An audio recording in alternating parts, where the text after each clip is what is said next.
आज के मेहमान। अथ स्वागतम् शुभ स्वागतम् अथ स्वागतम् शुभ स्वागतम् आनन्द मङ्गल मङ्गलम् आनन्द मङ्गल मङ्गलम् हितप्रियं भारत भारतम् हितप्रियं भारत भारतम् स्वागतम् शुभ स्वागतम् अथ स्वागतम् शुभ स्वागतम्।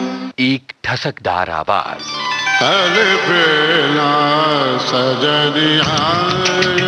एक रौबदार व्यक्तित्व और एक असरदार कलाकार। थिएटर के रास्ते वो छोटे और फिर बड़े पर्दे पर आए और छा गए।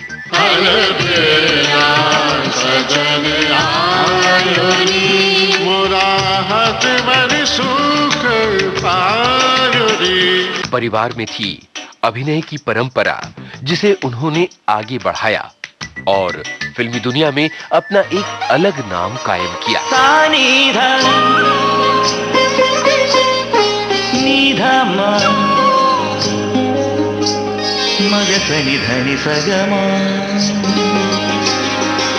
विविध भारती के स्टूडियो में आज हमारे साथ हैं जाने माने कलाकार विक्रम गोखले। इनसे बातचीत की है निम्मी मिश्रा ने। तो सुनते हैं इस बातचीत का पहला भाग। मेरे ढोल ना सुन। आज के मेहमान कार्यक्रम के सभी श्रोताओं को नमस्कार। वैसे दोस्तों, मेहमान का आना अपने आप में बड़ा खुशगवार होता है और अगर मेहमान बनकर वो आए जिससे मिलकर बात करने की दिली तमन्ना थी तो फिर तो क्या बात है। जिसकी एनर्जी, जिसके अभिनय की गहराई को हर बार देखकर उसके बारे में, उसकी ज़िंदगी के बारे में, उसके अनुभवों के बारे में जानने की उत्कट इच्छा उत्पन्न होती है। और हमें आपको बताते हुए बड़ी खुशी हो रही है कि आज के हमारे मेहमान हैं थिएटर और फिल्मों के सुप्रसिद्ध अभिनेता विक्रम गोखले। वो सिर्फ अभिनेता ही नहीं हैं, फिल्मों से जुड़ी, थिएटर से जुड़ी हर चीज में उनको महारत हासिल है। अब उनसे ही जानेंगे कि वो और क्या क्या करते हैं। विक्रम गोखले साहब, हमारे विविध भारती के स्टूडियो में आपका स्वागत है। नमस्कार। निम्मी जी नमस्कार।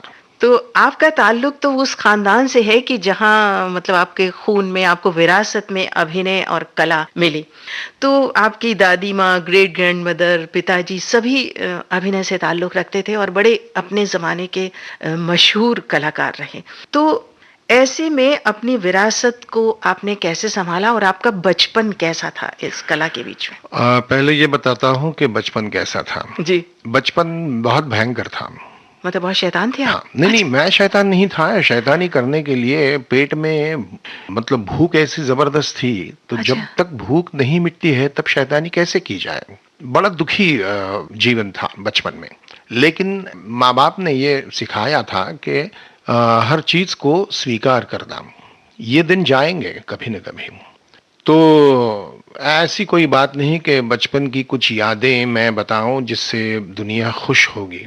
है तो सारी वो जिंदगी दुख भरी है, तो उसको दोहराने में कोई मतलब नहीं है। मुझे इसलिए अच्छा नहीं लगता। दुनिया से मुझे वो सहानुभूति नहीं चाहिए क्योंकि उससे कुछ नहीं फर्क पड़ता। और ये चीजें, दुख भरी बातों को शेयर करने से वो दुख जो है वो कहीं कम नहीं होता है, उल्टा फिर से याद होता है। तो ये ठीक है कि हम उसके बारे में, बचपन के बारे में बात ना करें तो अच्छा है। इतना भयंकर मेरा बचपन था। लेकिन एक बात मैं आपको बताना चाहूंगा निम्मी जी के मैं एक फॉर्चुनेट आदमी हूं कि जिसे ऐसे माँ बाप मिले कि जिन्होंने बुरे दिन जो होते हैं उन्हीं दिनों को अपना गुरु कैसे करना है ये सिखाया। हाँ, ये अच्छे संस्कार, बहुत ही अच्छे संस्कार थे। तो चाहे फिर मेरे बाप ने, माँ ने एक वक्त का खाना नहीं खाया लेकिन हमको शिक्षा दे दी, पढ़ाई करवाई और बड़े सख्त थे, दोनों भी बहुत ही सख्त थे। तो अच्छी बात थी। उस वक्त बचपन में ऐसा लगता था कि कितने कठोर है माता पिता, लेकिन उनकी कठोरता यही एक्चुअली आज हमें काम दे रही है। मतलब व्यक्तित्व बनता उसी से है। बिल्कुल बिल्कुल। इसका मतलब ये नहीं है कि दुनिया का हर बच्चा उसी चीज से गुजरे जिससे मैं गुजरा हूं, नहीं। लेकिन दोबारा अगर मुझ पे ऐसी तोहमत आई तो मुझे मालूम होना चाहिए कि किस तरह से काम करना है। तो ये रहा मेरा बचपन, मेरे भाई का बचपन, मेरी छोटी बहन का बचपन। अभी हम सारे अपने अपने जगह पे टिके हुए हैं, ठीक है। माँ बाप तो अब रहे नहीं, तो सारे पूरे खानदान में जो 3 खानदान है हमारे, मेरे पिताजी बीच के मेरे सबसे बड़े चाचा थे, वो अपने ऑल इंडिया रेडियो के बहुत मशहूर कलाकार थे, तबला नवाज लालजी गोखले, ये लालजी बड़े गोखले। चाचा। और छोटे चाचा सूर्यकांत गोखले, ये भी तबला नवाज थे पूना रेडियो पर। जी। ऐसे तीनों ये जो भाई और हम सारे उनके बच्चे, तो तीनों घरों में सबसे बड़ा बेटा मैं हूँ। तो now I am the chief of the family. तो अच्छा लगता है कि हमारी परदादी, हमारी दादी, हमारे पिताजी, ये सारे 60, 70, 80 साल पहले थिएटर से जुड़े हुए थे।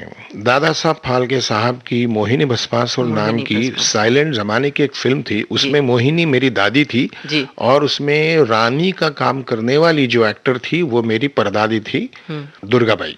जी हाँ। फिरोज रंगूनवाला साहब की एक किताब है 75 साल भारतीय फिल्म के, जी जी history of Indian motion films. जी। उसके 37वें पेज पर ये लिखा है और फोटो के साथ दिया है बिल्कुल। कि ये दोनों औरतें भारत की पहली महिलाएं हैं जो महिलाओं के रूप में फिल्मों में। दाखिल हुई। लेकिन मैं एक बात तो हमेशा याद रखता हूँ कि मेरी दादा परदादा या ये लोग बड़े थे इसलिए मैं बड़ा हूँ, ऐसा लोग सोचे, ये गलत है। मुझे मेरे बलबूते पे मैं क्या कर सकता हूँ, क्या किया है, क्या कर चुका हूँ, इस पे अगर दुनिया बात करे और अच्छा बुरा बताए तो उसको स्वीकार करना, उसे सुनना, ये मेरा फर्ज बनता है। क्योंकि लोग जब आपसे मोहब्बत करते हैं, प्यार करते हैं, आपको इज्जत देते हैं, आपकी इज्जत करते हैं, तो उन्हें एक अधिकार प्राप्त होता है कि हमारी गलतियों को भी सुधारने के लिए, हमारे अच्छे के लिए अगर कुछ वो कहें तो उनकी बात सुनना, ये हमारा फर्ज रहता है। तो मुझे ऐसा लगता है कि मैं वो फर्ज निभा रहा हूँ। बिल्कुल, बहुत अच्छी तरह निभा रहे हैं। और मुझे ऐसा लगता है कि जो आपके इतने सारे चाहने वाले हैं, आपकी कला की कद्र करते हैं, तो कलाकार जो होता है वो अपना नहीं रह जाता, वो पब्लिक के लिए होता है। उसका अच्छा बुरा व्यवहार या जो वो उससे एक्सपेक्ट करते हैं वो उस तक पहुंचाने की कोशिश जरूर करते हैं। तो आपने जैसा अभी कहा कि उसको हमें स्वीकार करना चाहिए। हाँ। ये बहुत अच्छी बात है। क्योंकि हम कोई एहसान नहीं कर रहे उन पे, वो अपना वक्त और अपने पैसे खर्च करके हमारी कलाकार, हम जो अदाकारी करते हैं, देते हैं, सामने उनके सामने रखते हैं, वो देखने के लिए आते हैं, तो वो मेहरबान हैं। उन्होंने मेहरबानी की है कि वो देखने के लिए, कद्र करने के लिए आए हैं अपना पैसा और वक्त खर्च करके। तो हमारी ये जिम्मेदारी है कि उन्हें क्या अच्छा लगता है, क्या बुरा लगता है, क्या ठीक नहीं लगता है, वो सुने। जी हाँ। अच्छा, बातें तो आपसे हमें बहुत सारी करनी है, बहुत कुछ आपके अनुभवों से हमारे जो बहुत सारे श्रोता हैं बहुत कुछ जानना चाहते हैं, पर इस बीच में आपकी पसंद के गाने भी हम सुनवाएंगे। और आपका तो खानदान संगीत से ताल्लुक रखता है, तो आपकी भी गायन में कभी रुचि रही, कुछ शास्त्रीय संगीत या? मैं जब बिल्कुल छोटा था, 7-8 साल का, तब मेरे पिताजी चंद्रकांत गोखले, अब वो हम में नहीं है, लेकिन उनकी ये इच्छा थी कि उनका बेटा ये विक्रम, ये सिंगर एक्टर बने थिएटर में। लेकिन मैंने ध्यान नहीं दिया और वो हमेशा ये कहते रहे कि ऊपर वाले ने तुम्हें ऐसा ज्ञान दिया है स्वरों का जो हासिल करने के लिए लोगों को 10-10 साल लगते हैं, लेकिन तुम तो एक पर्टिकुलर आवाज तुम्हें सुनाई तो उसे षड्ज पकड़ के उसका गांधार क्या है, उसका तीव्र मध्यम क्या है, कोमल धैवत क्या है, फटाफट तुम बता सकते हो। और तुम्हें ये अक्ल नहीं है, तुम्हें कोई परवाह नहीं है कि सीखना चाहिए तुमने। इसलिए बहुत चीढ़ते थे, बहुत गुस्सा करते थे और हमें तो मालूम भी नहीं था कि ये कितनी बड़ी चीज वालिद साहब बता रहे हैं। और हम ऐसे ही वक्त ऐसा ही गुजरता गया और हमारे हाथ में कुछ नहीं रहा। लेकिन एक बात अच्छी हुई कि हम तानसेन तो नहीं बने, लेकिन कानसेन जरूर बने हैं। हाँ, स्वरों का ज्ञान और संगीत सुन के जो आनंद प्राप्त होता है और जीवन में जो उत्साह रहता है, उसकी तो क्या बात है। तो चलिए एक पुराना गाना आपकी पसंद का सुने। बिल्कुल।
बिजली गिरा दी उधर, देखा मचलती जिधर, बिजली गिरा दी उधर, किसका जला दिया, बिजली को ये क्या खबर, किसका जला दिया, बिजली को ये क्या खबर,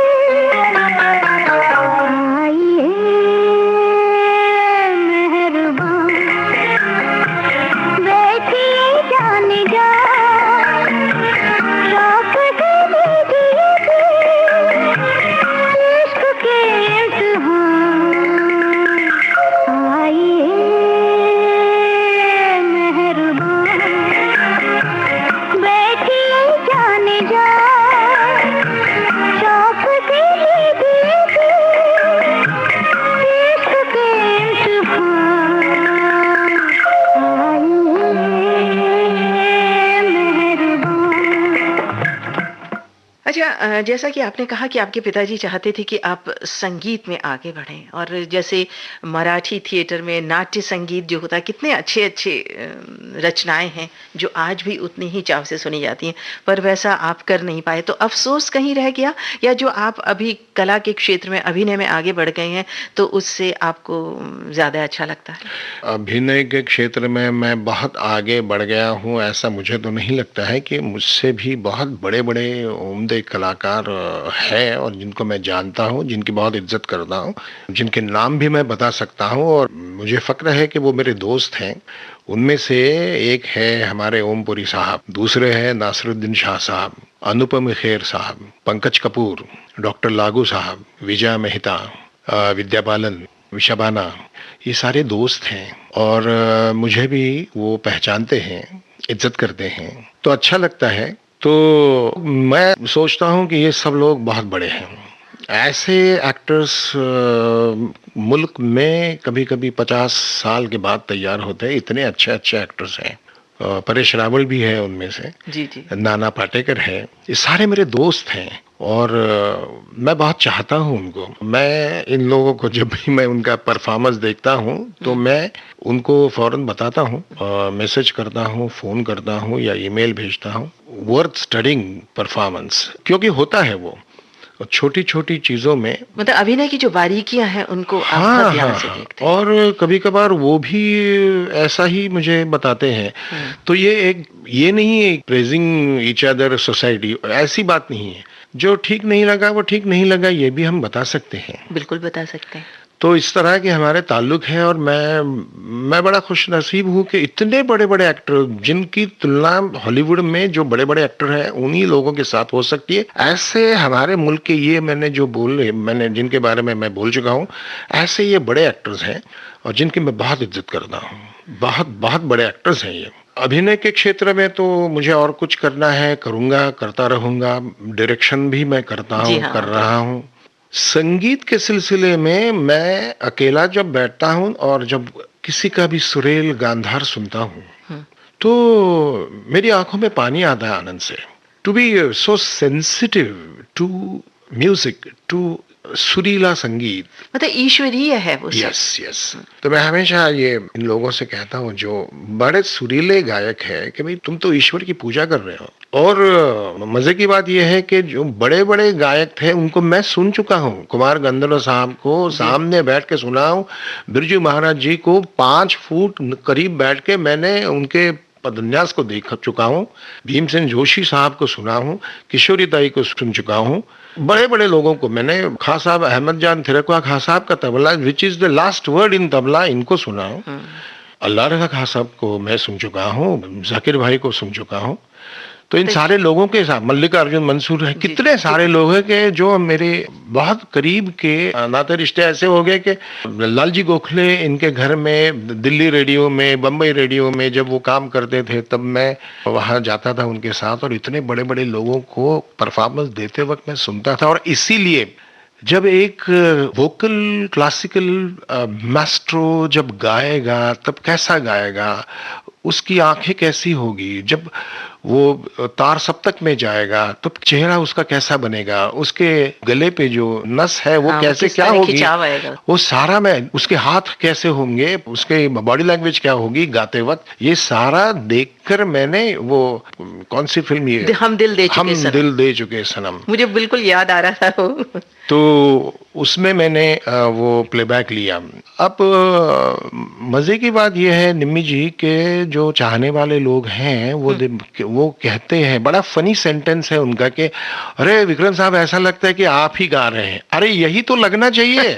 इसी को कहते हैं कि प्लेबैक लेना। प्लेबैक लेना इसका मतलब क्या होता है, गाना तुमने ही गाया है ऐसा ही दुनिया को लगना चाहिए, इसमें नया क्या किया मैंने। जब ऐसा नहीं लगता है और जब एक्टर अपने चेहरे पे जरा सी भी मतलब इधर उधर चेहरा टेढ़ा मेढ़ा ना हो इसकी चिंता में प्लेबैक लेता है तो तो पता खूबसूरती। चलता है। हाँ। तो ऐसा नहीं होना चाहिए। हाँ, और आपको ये अनुभव मिला शास्त्रीय संगीत के इतने बड़े कलाकारों को सुनने और देखने से मुझे पता चला, हाँ। To watch the performing actor. दृष्टि भी तो बारीक चाहिए हाँ, कलाकार की। हाँ, हाँ। और हम दिल दे चुके सनम में जो आपका गायन है, जैसा कि आपको कॉम्प्लीमेंट मिले कि ऐसा लग रहा था कि आप ही गा रहे हैं, तो वही गाना सुन लें क्या? बिल्कुल।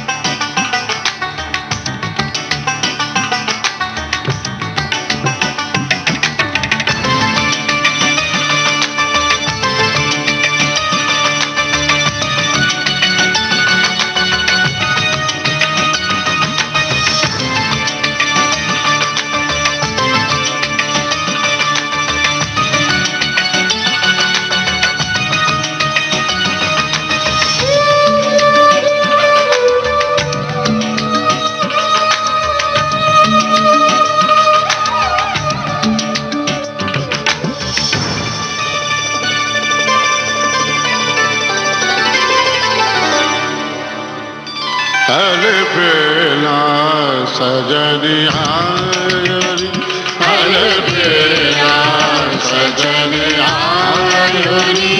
मोरा हाथ बड़ सुख पायुरी अलबेला सजन आयो रे। अलबेला अलबेला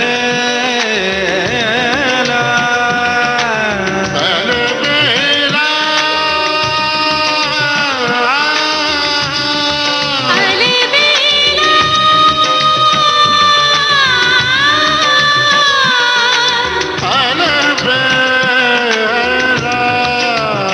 अलबेला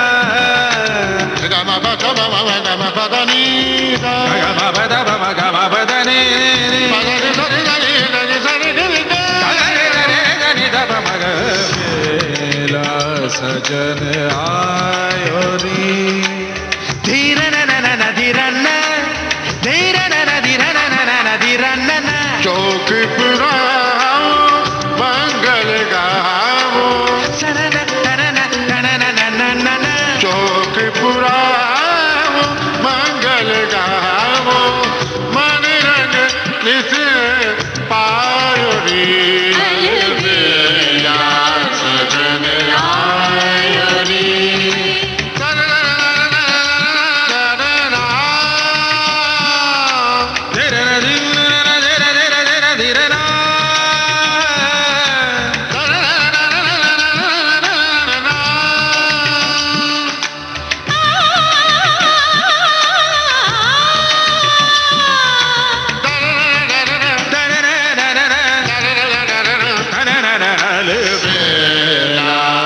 सजन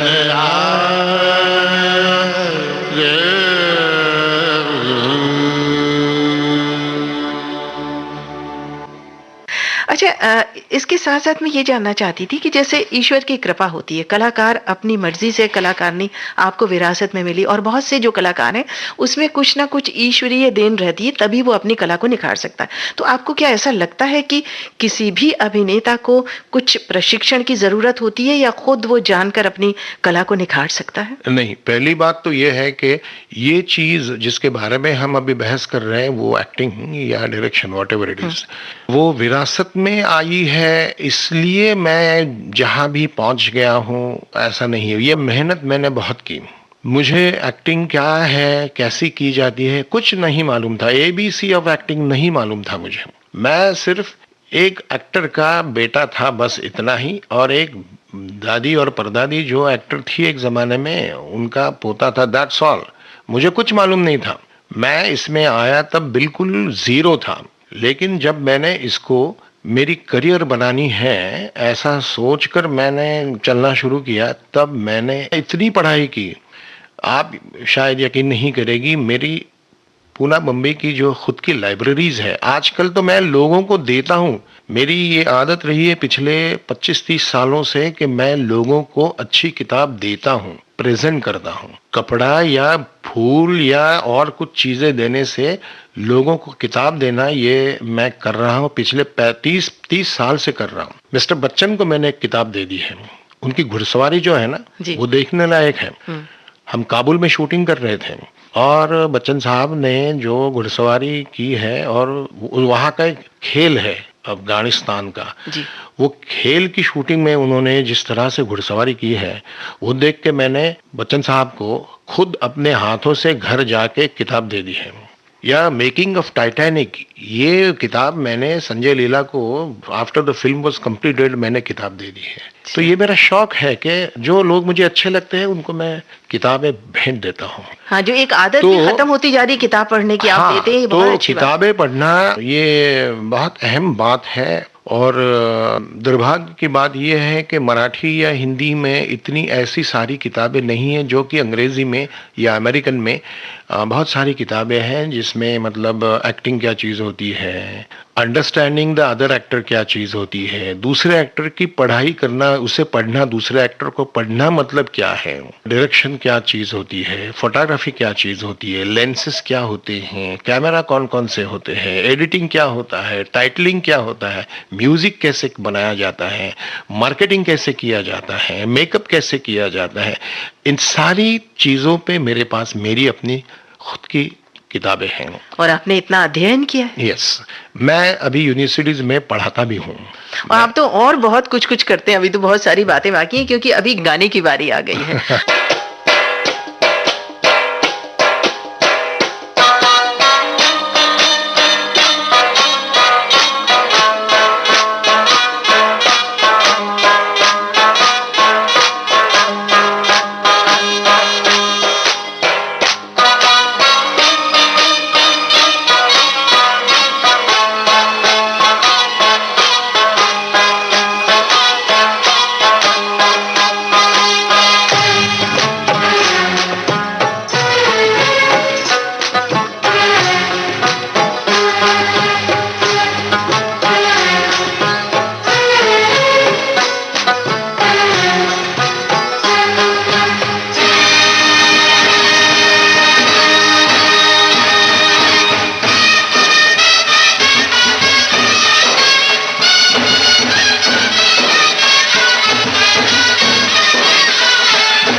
खुदा गवाह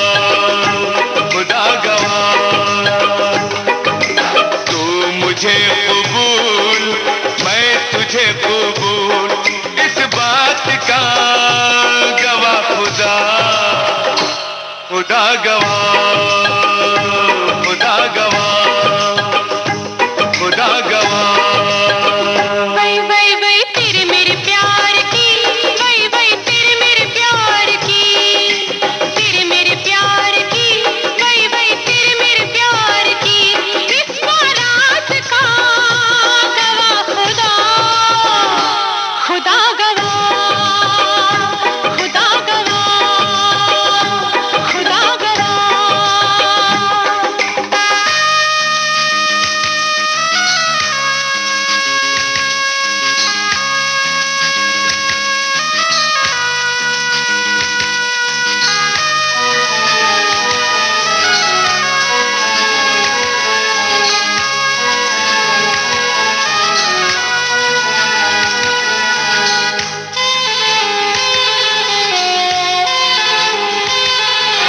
हो कोई गुलाम चाहे बादशाह, इश्क के बगैर जिंदगी गुनाह। हो कोई गुलाम चाहे बादशाह, इश्क के बगैर जिंदगी गुनाह। बस ये सोच कर मैंने जान दी, वही वही बस ये सोच कर मैंने जान दी, यानी दिल दिया गवाह खुदा, खुदा गवाह, खुदा गवाह। तू मुझे कबूल, मैं तुझे कबूल, तू मुझे कबूल, मैं तुझे कबूल।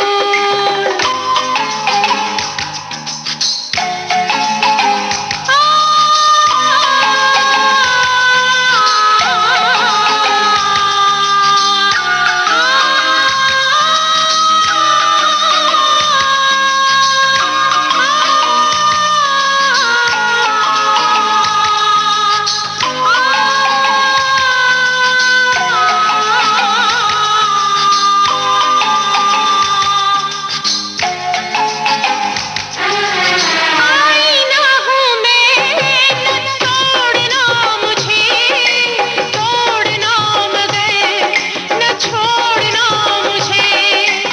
आईना हूँ मैं, न तोड़ना मुझे, तोड़ना मगर न छोड़ना मुझे।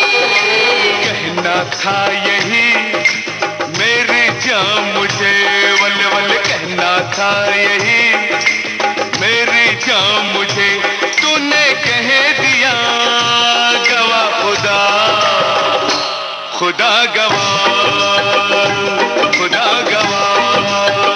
वही वही वही तू मुझे कबूल, मैं तुझे कबूल। तू मुझे कबूल, मैं तुझे कबूल।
आज के मेहमान। इस कार्यक्रम में आप सुन रहे हैं अभिनेता विक्रम गोखले से निम्मी मिश्रा की बातचीत।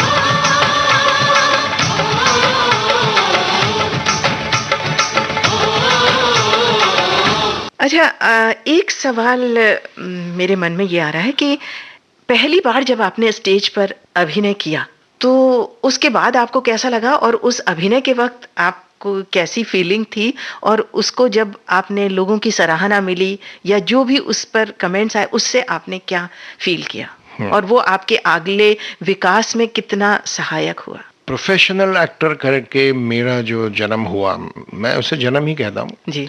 वो 5 मई 1968 को नागपुर में विदर्भ साहित्य संघ मंदिर के ऑडिटोरियम में हुआ।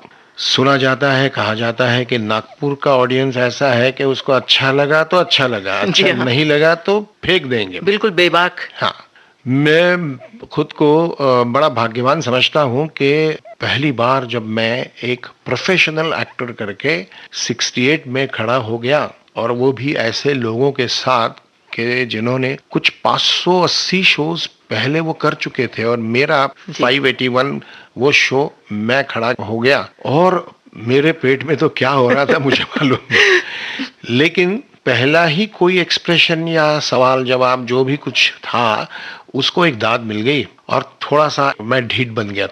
हिम्मत बढ़ गई। हिम्मत बढ़ गई और एक उम्मीद बढ़ गई कि, और तब से मैंने कभी पीछे मुड़कर नहीं देखा। तो नागपुर और नागपुर के ऑडियंस को मैं उनका शुक्रगुजार हूं कि उन्होंने मुझे एक्सेप्ट किया। नागपुर ने एक्सेप्ट किया तो दुनिया ने एक्सेप्ट किया, समझिए। और आपकी मेहनत भी तो। मेहनत करना कितना जरूरी है ये मुझे पता चला है, और मैंने मेहनत, इतनी सख्त मेहनत की मैंने कि उस मेहनत को कोई नाम नहीं दिया जा सकता।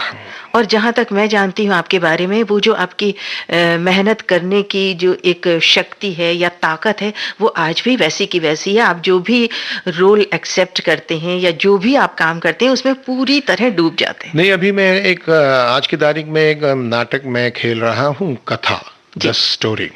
तो उसमें मेरा परफॉर्मेंस खत्म होने के बाद बहुत सारे लोग अंदर आते हैं और मुझे पूछते हैं कि आपको इतना दर्द है घुटने में? तो मैं कहता हूँ कि नहीं नहीं। तो फिर आप, तो मैंने कहा वो तो कैरेक्टर का है। क्योंकि मैं कैरेक्टर ही एक ऐसी कर रहा हूँ कि जो 38 years ही सिटिंग इन मंत्रालय chair, he is doing nothing, he neglects his body, his health, he is diabetic, he is heart patient, he is BP patient, और कुछ काम रिटायर होने के बाद भी सिर्फ पेपर पढ़ता है, कोई मॉर्निंग वॉक इवनिंग वॉक कुछ नहीं है। तो फिर मेरा अभी जो शरीर है वो तो यही बताता है, खुद का ख्याल नहीं इस आदमी को। तो वो मैंने उसमें कैरेक्टराइजेशन के लिए वो अपनाया। अच्छा, तो लोग आते हैं अंदर पूछते, मैंने जरा से ज्यादा किया तो वो एक्टिंग लगेगा। मैं वो Natural उतना नहीं। ही करता हूँ कि लोगों को बहुत तकलीफ होती है, वो अंदर आके पूछते हैं और बताते हैं, अरे आप उस दीवान पर आप चढ़ते हैं, आप मत चढ़िए, ऐसा लगता है कि आपको वाकई आपको दर्द हो रहा है। तो इस तरह का मतलब सोचना बहुत जरूरी होता है कि क्या क्या हो सकता है इस आदमी का, वो चश्मा कैसा पहनेगा, कपड़े कौन से पहनेगा, मतलब कैसा आपकी चलेगा। दृष्टि हमेशा बहुत बारीकी से सब चीजों को ऑब्जर्व करती है। होना ही चाहिए। तो ये कैसे संभव हुआ? और अभी भी आपको जो एक करेक्टर करना होता है तो आप आम तौर पर अपनी आम जिंदगी में जिससे भी मिलते हैं या जो आपके आसपास है सबका उतनी बारीकी से अध्ययन करते हैं कि या किसी चरित्र विशेष को करने से पहले आप होमवर्क करते हैं? कोई भी कैरेक्टर स्वीकार करने से पहले उसको पढ़ने के बाद मैं सोचता रहता हूँ इनर वॉल्स कैसी होगी इस आदमी की या कैरेक्टर की, और आउटर वॉल्स वो कैसी होगी। अब मेरे पास क्या है, आउटर वॉल यानी बाह्यांग of actor, the outer wall किस तरह से होगी, तो जिसमें मैं फर्क तो ज्यादा नहीं कर सकता, अभी इतना बड़ा मोटा हो गया हूं तो छोटा तो नहीं हो सकता, पतला तो नहीं हो सकता। लेकिन अब ये जाहिर है कि जब मेरा ये शरीर देख के भी मुझे एक्सेप्ट किया गया है, प्रोड्यूसर और डायरेक्टर ने तय किया है कि इस रोल के लिए विक्रम गोखले चाहिए, तो एक्टर क्या करेगा, तो एक्टर ये करेगा कि ठीक है मुझे लिया गया है, अब मुझे थोड़ा पीछे जाना है कि ये आदमी कौन से एजुकेशनल बैकग्राउंड, फाइनेंशियल बैकग्राउंड, व्यक्तिगत बैकग्राउंड, क्या कैसे उसके बचपन फिर जवानी किस तरह से ये इसको सोच समझ के जब मैं काम करता हूँ तब कहीं जाके ये अभी मैंने जो बताया उस तरह सा एक तरह का एक विचार आता है. 38 years when a person is sitting in chair, just a head clerk in मंत्रालय, when he is retired and now he is at home doing nothing, तो क्या होगा उसका. उसमें मेंशन है कि मेरी बीवी कहती है कि आपको ये है वो है फिर ये है और आप ये नहीं करते वो नहीं करते. तो ये सारी चीजें है, बीपी है, ब्लड प्रेशर, उस हिसाब से मुझे काम करना है, दिखना है. बड़ी मेहनत लगती है. हाँ, इसमें मैंने एक ऐसे एक अजीब आदमी की किताब, अजीब मतलब वो आदमी अजीब नहीं है, हमें मालूम नहीं था कि हम कैसे कौन से आदमी की किताब हमारे हाथ में आ गई.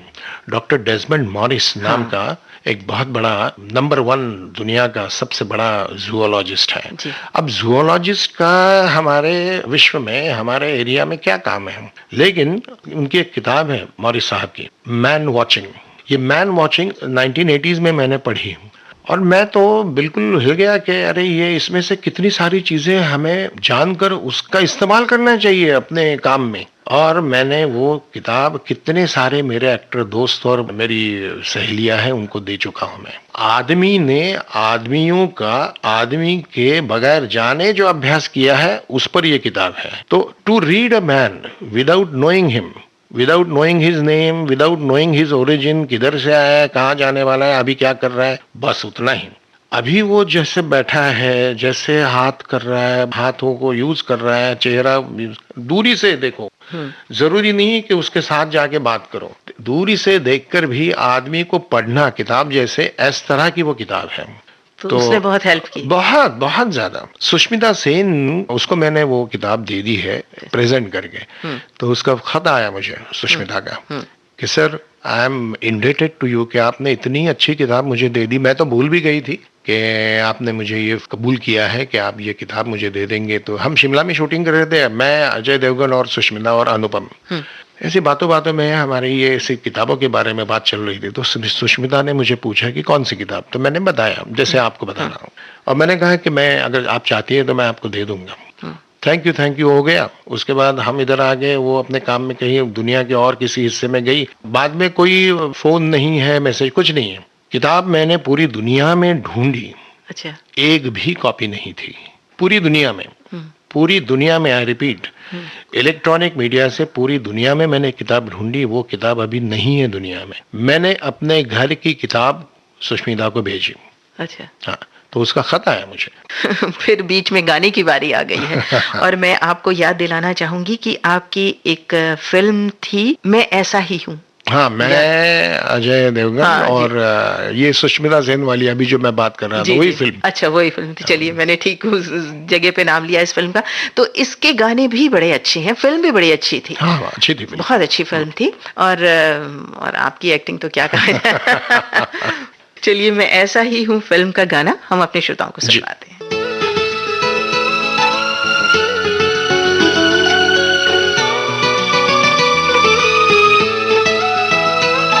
Just walk into my life, कहे दीवानापन. Just walk into my life, कहे दीवानापन. तैनू दिल विच रख लूं जाने मन, तैनू दिल विच रख लूं जाने मन, तैनू दिल विच रख लूं जाने मन.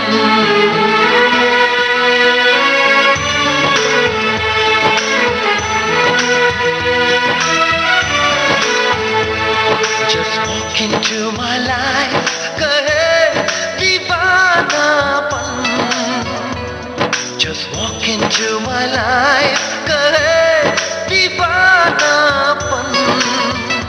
तैनू दिल विच रख लूं जाने मन, तैनू दिल विच रख लूं जाने मन, तैनू दिल विच रख लूं जाने मन.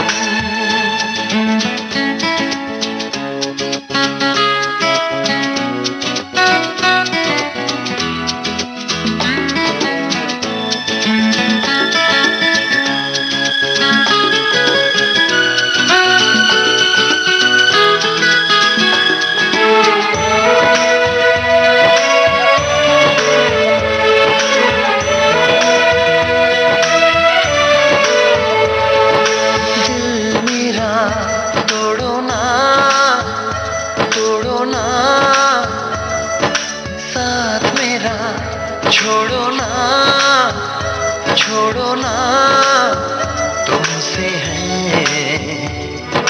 कई उम्मीदें. Just walk into my life, कहे ये पागलपन. तैनू दिल विच रख लूं जाने मन, तैनू दिल विच रख लूं जाने मन.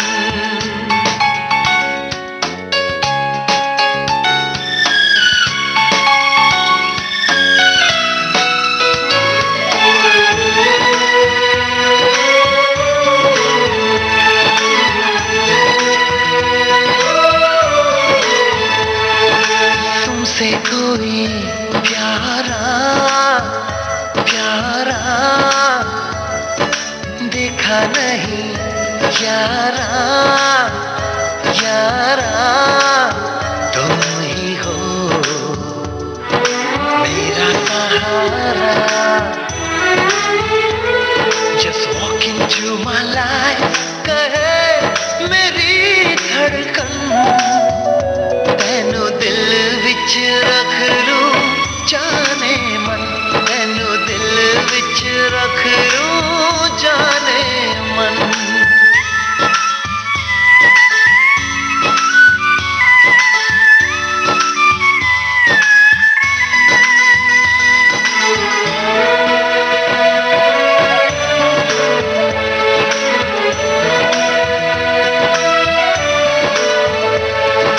प्यार ही प्यार दूं, प्यार दूं,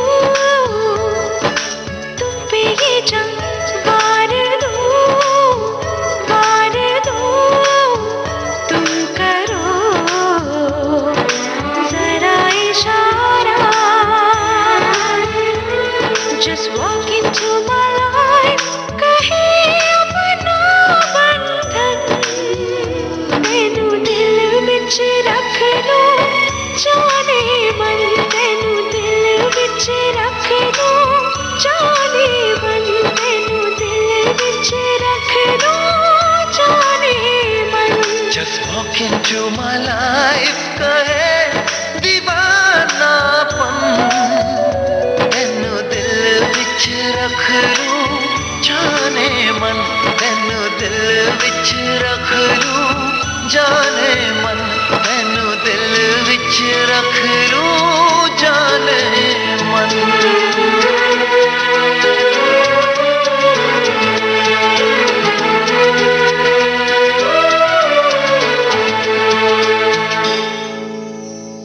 विक्रम गोखले साहब, आपसे बातचीत करके मुझे बहुत आनंद आ रहा है. और कोई खास ऐसे यादगार पल किसी फिल्म को लेकर या किसी खास कैरेक्टर को लेकर, अभिनय की कुछ ऐसे.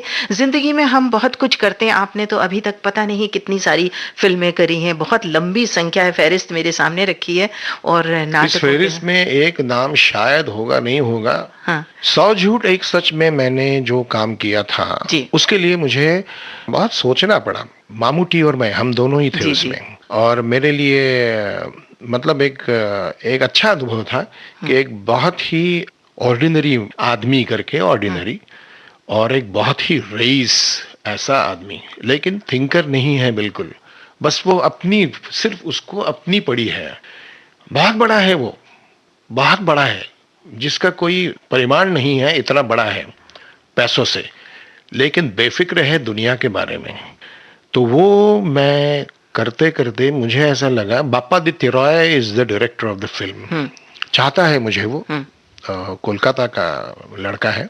तो मैंने उसे बोला कि ये बड़ा गंभीर विषय है, और मैं ये सोचता हूँ और सोचता आया, और कोशिश मेरी यही रही है कि जो गंभीर चीज तुम्हें लोगों तक पहुंचानी है ना, उसको थोड़ा हंसी मजाक से पहुंचाओ. तुम सिर्फ गंभीरता से हर चीज को, हर फ्रेम को दोगे तो वो एक्सेप्ट नहीं करेंगे. तो मैंने वो जिम्मेदारी एक्सेप्ट की. मतलब मैंने उसको बताया कि मैं इस तरह से करना चाहता हूं कि मेरे बारे में लोग ये सोचें कितना नालायक आदमी है ये, और उसके हर लाइन पे हंसेंगे भी कि कितना बेशर्म आदमी है ये. मतलब कुछ कर नहीं सकते, इसको अक्ल कभी आएगी नहीं, वो सिर्फ अपनी सोचेगा, दुनिया गई भाड़ में. इस तरह से सोचने वाला ये आदमी है. तो वो मैंने किया तो मुझे बड़ा अच्छा लगा। मामूटे ने भी उसको बोला कि विक्रम साहब के साथ काम करते हुए बड़ा मजा आया करके। तो ऐसे कुछ पल याद रह जाते हाँ। हैं। हमारे जैसे बहुत सारे श्रोता हैं जो आपके बारे में बहुत कुछ जानना चाहते थे और बातें बहुत सारी हैं, वक्त है सीमित। तो मुझे ऐसा लगता है कि आपने मराठी थिएटर से शुरुआत की अभिनय की और अभी आप फिल्मों में, डायरेक्शन में, मतलब जितने भी इसके क्षेत्र हैं उस सब में आप दखल रखते हैं और बखूबी। तो मराठी रंगमंच से और फिल्मी अभिनय में कुछ अलग लगा या कंफर्टेबल थे आप? मैं हमेशा सभी जगह में कंफर्टेबल हूँ और ये एक्टर की जिम्मेदारी है या किसी की भी, हर व्यक्ति की ये जिम्मेदारी है कि अपने आप को वो कंफर्टेबल बनाए। Don't depend on anybody else to make you comfortable, लेकिन खुद को कंफर्टेबल पोजीशन में रखने के लिए जरूरी वो होता है कि अभ्यास। When I am perfectly equipped with knowledge, मुझे टेंशन लेने की कोई जरूरत ही नहीं होती, चाहे फिर मिस्टर बच्चन हो, दिलीप कुमार हो, देवानंद हो और कोई बड़ा एक्टर हो। You don't have to take tension unless आप पढ़े लिखे नहीं हैं, तैयारी पूरी नहीं है। तो उस तरह का टेंशन मैंने महसूस नहीं किया और मुझे हमेशा इसी पे यकीन है कि तुम अगर बिल्कुल अच्छी तरह से सोच समझ के हर चीज ख्याल रख के तुमने कोई लॉजिकली कुछ अभ्यास किया है तो you can give and take thoughts. जो चीज पसंद है वो पसंद है, जो नहीं पसंद है वो पसंद नहीं आ रही है, आप बताइए क्यों पसंद आए, ये पूछना आपका अधिकार है और वो हक मैं रखता हूँ। हाँ, मतलब जब आप में पूरी क्षमता है और आपने पूरी मेहनत की है, हाँ। तो आपको हक बनता है कि हाँ। आप पूछ सके, है ना? और उतना आप में कॉन्फिडेंस भी रहता है। हाँ, तो कॉन्फिडेंस एक ऐसी चीज है जो हमेशा मदद करती है कंफर्टेबल बनाने के लिए, बनने के लिए। बिल्कुल।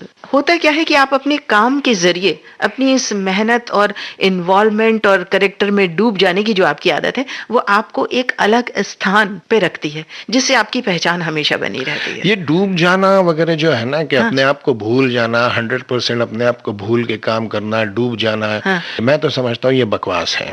मतलब आभास की निर्मित वो कला है। एक्चुअली जब मैं रोने की एक्टिंग कर रहा हूं तब एक सेकंड में मुझे बाजू होना है उससे। जब शॉट कट होता है तो मुझे बाजू होना है, स्विच ऑन स्विच ऑफ। लेकिन लोग शॉट देते हैं और फिर 15 मिनट रोते रहते हैं, फिर सब भागा दौड़ी कर दो। This is nonsense. नहीं, फिर आपने ये बहुत अच्छा शब्द कहा कि स्विच ऑन और स्विच ऑफ। हाँ, in short art lies in the creation of illusion. आभास निर्मित ये कला है। अभी कोई रेप सीन है तो कोई वाकई रेप करेगा क्या? नहीं, आभास निर्मित है। मारामारी करेगा तो वाकई मारामारी नहीं करनी है, आभास तैयार करना है। ऐसे ही रोने की एक्टिंग करनी है, वाकई नहीं रोना है। हंसना भी दिखाना है कि मैं बहुत हंस रहा हूं या हंस रही हूं। Unbearable laughter. When the shot is cut you have to be what you are.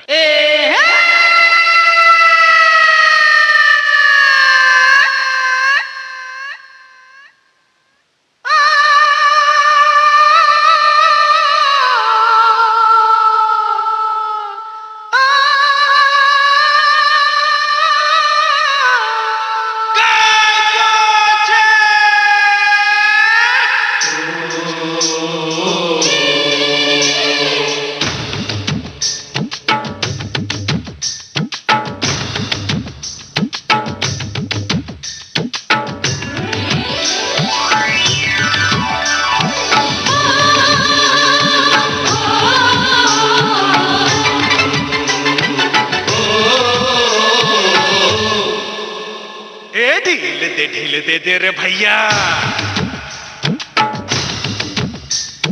ढील दे रे भैया, उस पतंग को ढील दे जैसे ही मस्ती में आए। अरे जैसे ही मस्ती में आए उस पतंग को खींच दे। ढील दे रे भैया। तेज तेज तेज है मांझा अपना तेज है, तेज तेज तेज है मांझा अपना तेज है। उंगली कटकती है बाबू हो, उंगली कटकती है बाबू, तो पतंग क्या चीज है रे। ढील दे रे भैया, ढील दे रे भैया, उस पतंग को ढील दे जैसे ही मस्ती में आए। जैसे ही मस्ती में आए उस पतंग को खींच दे। ढील दे रे भैया।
आज के मेहमान। इस कार्यक्रम में जाने माने कलाकार विक्रम गोखले से निमि मिश्रा की बातचीत का पहला भाग अभी आपने सुना। हम आपको बता दें, इस कार्यक्रम के लिए हमारे रिकॉर्डिंग इंजीनियर थे विनायक तटवलकर और विविध भारती की ओर से इसे प्रस्तुत किया कल्पना शेट्टी ने। अगले हफ्ते इसी बातचीत का दूसरा भाग आपको सुनवाया जाएगा। आज के मेहमान।